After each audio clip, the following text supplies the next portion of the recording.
ദൈവത്തെ ഭയപ്പെടുക എന്ന വിഷയം കഴിഞ്ഞ ദിവസങ്ങളിൽ ധ്യാനിച്ചു. മനുഷ്യരെ ഭയപ്പെടുന്നു, പക്ഷെ ദൈവത്തെ ഭയപ്പെടുന്നില്ല. ഈ മനുഷ്യരെ ഭയം ഉള്ളവർ ദൈവത്തെ എന്തേ ഭയപ്പെടാത്തതെന്ന് ഞാൻ ചിന്തിക്കാറുണ്ട്.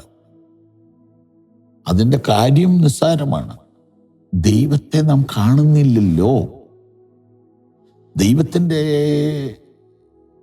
ശിക്ഷയെക്കുറിച്ച് നമുക്ക് ഒരു പിടിയുമില്ലല്ലോ. ദൈവത്തിൻ്റെ സ്നേഹത്തെക്കുറിച്ച് നമുക്കൊന്നും അറിയില്ലല്ലോ. ദൈവത്തിൻ്റെ സാന്നിധ്യത്തെക്കുറിച്ചും നമുക്ക് വലിയ അറിവില്ല. ദൈവത്തിൻ്റെ സാമീപ്യത്തെക്കുറിച്ച് നമുക്കൊന്നും അറിയില്ല. ഇങ്ങനെ ഈ അജ്ഞത കാരണമാണ് മനുഷ്യരെ ഭയപ്പെടുന്നത്. മനുഷ്യരെന്തെങ്കിലും പറയും, മനുഷ്യരെന്തെങ്കിലും ചെയ്യും. ആ ഭയം എനിക്കുമുണ്ട്, ഇല്ലെന്നല്ല ഞാൻ പറയും. എന്നാലും ഒരു പരിധി വരെ അതിനെ ജയിക്കാൻ പറ്റും. നമ്മൾ ഈ സത്യങ്ങൾ പഠിക്കും. അപ്പൊ ദൈവത്തെ അറിയുക എന്നുള്ളതാണ് മനുഷ്യഭയത്തെ ജയിക്കാനുള്ള ഒരു മാർഗം. നോക്കാം. ദാനിയേൽ 11-ാം അധ്യായത്തിൽ നിയമത്തിന് വിരോധമായി ദുഷ്ടത പ്രവർത്തിക്കുന്നവരെ അവൻ ഉപായം കൊണ്ട് വഷളാക്കും. അത് പ്രവചനമായതുകൊണ്ട് ഞാനതിപ്പം വ്യാഖ്യാനിക്കാൻ ഒരുങ്ങുന്നില്ല, അത് ഒത്തിരി സമയമെടുക്കും. എന്നാൽ അടുത്ത വാചകമാണ് നമ്മുടെ വിഷയം. എങ്കിലും തങ്ങളുടെ ദൈവത്തെ അറിയുന്ന ജനം ഉറച്ചു നിന്ന് വീര്യം പ്രവർത്തിക്കും. നിയമങ്ങൾ മുഴുവൻ പ്രതികൂലമാകുന്നു, പ്രശ്നങ്ങൾ രൂക്ഷമാകുന്നു, ദൈവജനത്തിനെതിരെ ഉള്ള നിയമങ്ങൾ പാസാക്കുന്നു, ദൈവജനത്തെ തുടച്ചു നീക്കുന്ന വിധത്തിൽ ശത്രുക്കൾ എഴുന്നേൽക്കുന്നു. അങ്ങനെ മൊത്തത്തിൽ കൈവിട്ട കളിയാണ്. പക്ഷെ ആ സമയത്തും ദൈവത്തെ അറിയുന്ന ജനം ഉറച്ചു നിൽക്കും. അവർ വീര്യം പ്രവർത്തിക്കും. ഇതാണ് ഇന്നത്തെ ചിന്താവിഷയം. ദൈവത്തെ അറിയുക. ദൈവം ആരാണ്? അവനിപ്പോൾ എവിടെയാണ്? അവന് എന്ത് ചെയ്യുകയാണ്? അവൻ എന്ത് ചെയ്യാൻ കഴിയും? ഇങ്ങനെയുള്ള അറിവ് ദാവീദ് ഒരിക്കൽ പറയുന്നുണ്ട്, നിന്റെ ദൈവം എവിടെയെന്ന് ജാതികൾ എന്നോട് ഇങ്ങനെ ചോദിച്ചുകൊണ്ടിരിക്കുകയാണ്. പക്ഷെ എനിക്കറിയാം, എൻ്റെ ദൈവമോ സ്വർഗത്തിലുണ്ട്.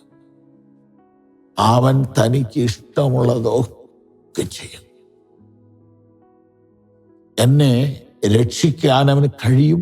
അല്ല, അവൻ തൽക്കാലം എന്നെ രക്ഷിക്കുന്നില്ലെങ്കിലും അത് ദൈവത്തിൻ്റെ ഹിതമാണ്. നീ ദൈവത്തെ അറിയാം. ഞാൻ ആരെ വിശ്വസിച്ചിരിക്കുന്നു എന്ന് ഞാൻ അറിയുന്നു. അറിയുന്നവൻ നിൽക്കും, നിൽക്കുന്നവൻ പ്രവർത്തിക്കും. തങ്ങളുടെ ദൈവത്തെ അറിയുന്ന ജനം ഉറച്ചു നിന്ന് വീര്യം പ്രവർത്തിക്കും. അതുകൊണ്ട് ഈ മനുഷ്യഭയം പഴയതിനേക്കാൾ കൂടുതലായി. ഇപ്പൊ ഒന്ന് പല പല വിഷയങ്ങളായി ഇപ്പൊ ഈ പേടി വരാനായിട്ട്. പണ്ടൊക്കെ ഒരു വീട്ടില് 10 അംഗങ്ങളാണ്, കുറഞ്ഞ കണക്ക 10 അംഗങ്ങൾ. ആ ഒരു കൂട്ടായ്മയ്ക്കകത്ത് ഭയമേ ഇല്ല. ചെറിയ ചെറിയ വഴക്കൊക്കെ ഉണ്ടെങ്കിൽ അതൊക്കെ സ്നേഹത്തിലുള്ള വഴക്ക്. ദാരിദ്ര്യം കൂടുതല. ചക്കയും കപ്പയൊക്കെ ആയിരുന്നു അന്നത്തെ ഭക്ഷണ സാധനം. ചിക്കൻ ഒക്കെ ഇപ്പൊ വന്നു, ചക്ക തീരെ ഇല്ലാണ്ടുമായി. പക്ഷേ അന്ന് ഉള്ളതുകൊണ്ട് വീതം വെച്ചൊക്കെ കഴിക്കുമ്പോഴും ഭയമില്ല. കാരണം വീട് നിറച്ച ആളാ. ചെറുപ്പത്തിലെങ്കും വാതിൽ അടയ്ക്കുന്ന പോലും ഉണ്ടായിരുന്നില്ല.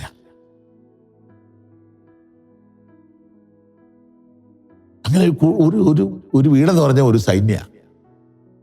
ഭയം കുറവുണ്ട്. ഇപ്പൊ ആകെ 2 അംഗങ്ങളുണ്ട്. അതുങ്ങൾ രണ്ട് വഴിക്കും പോയി. ഇനി അപ്പനും അമ്മയും മാത്രമേ ഉള്ളൂ. ഒരു മൂകതയാ, ഒരു ഏകാന്തത, ഒരു ഭയമാണ്. അപ്പൊ ഈ ഭയത്തിന്റെ നടുവില് ദൈവത്തെ അറിയുക. എന്നെ വീണ്ടെടുക്കുന്നവൻ ജീവിച്ചിരിക്കുന്നു, അവൻ ഒടുവിൽ പൊടുവേ നിൽക്കുമെന്ന് ഞാൻ അറിയുന്നു. ഞങ്ങളുടെ ദൈവത്തെ അറിയുന്ന ജനം ഉറച്ചു നിൽക്കും. ദൈവത്തെ അറിയുന്നവൻ വൃക്ഷം പോലെ നിൽക്കും. കാറ്റടിച്ച കളകത്തിൽ പർവ്വതം പോലെ നിൽക്കും. പിതാവേ, അങ്ങയെക്കുറിച്ചുള്ള ആ വലിയ ബോധ്യം കൊണ്ട് തന്നെ ഞങ്ങളുടെ ഹൃദയം നിറയ്ക്കണമേ. യേശുവിൻ നാമത്തിൽ ആമേൻ, ആമേൻ. ഈ സന്ദേശങ്ങൾ തുടർച്ചയായി നിങ്ങൾക്ക് ലഭിക്കുവാൻ ഞങ്ങളുടെ വാട്സപ്പും ഫേസ്ബുക്കും ഫോളോ ചെയ്യുക.